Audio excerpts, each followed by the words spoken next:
1225, 1274, 1323, 3 dates, 3 années de jubilé pour saint Thomas d'Aquin et les dominicains.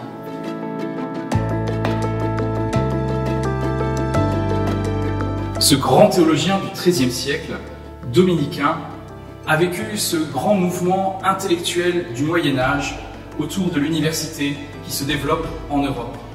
Saint Thomas d'Aquin est l'un des plus brillants esprits peut-être de ce millénaire. Il a fait progresser la science sacrée en méditant sur la parole de Dieu, en l'expliquant à ses contemporains et jusqu'à nous. Le pape Pie XI l'a déclaré docteur commun de l'Église, c'est-à-dire qu'il a offert ce grand docteur de la théologie à tous les catholiques. Saint Thomas a particulièrement parlé des anges, ce qui lui vaut le titre de docteur angélique.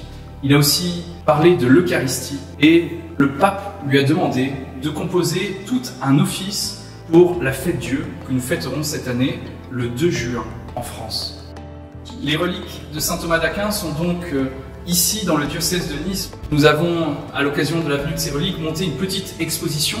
Une exposition autour de la vie et de l'œuvre de saint Thomas d'Aquin à la Galerie des Dominicains, 9 rue Saint-François de Paul.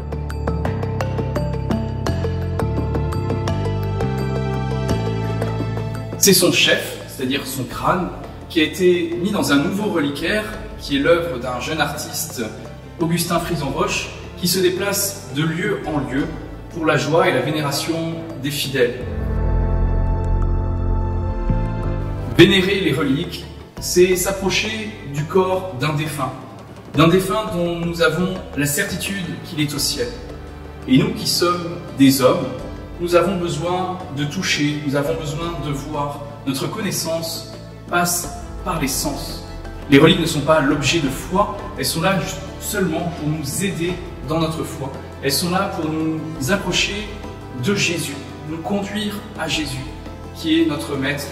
Et s'approcher des reliques d'un saint, c'est s'approcher de quelqu'un qui est déjà dans la béatitude, qui est déjà au paradis.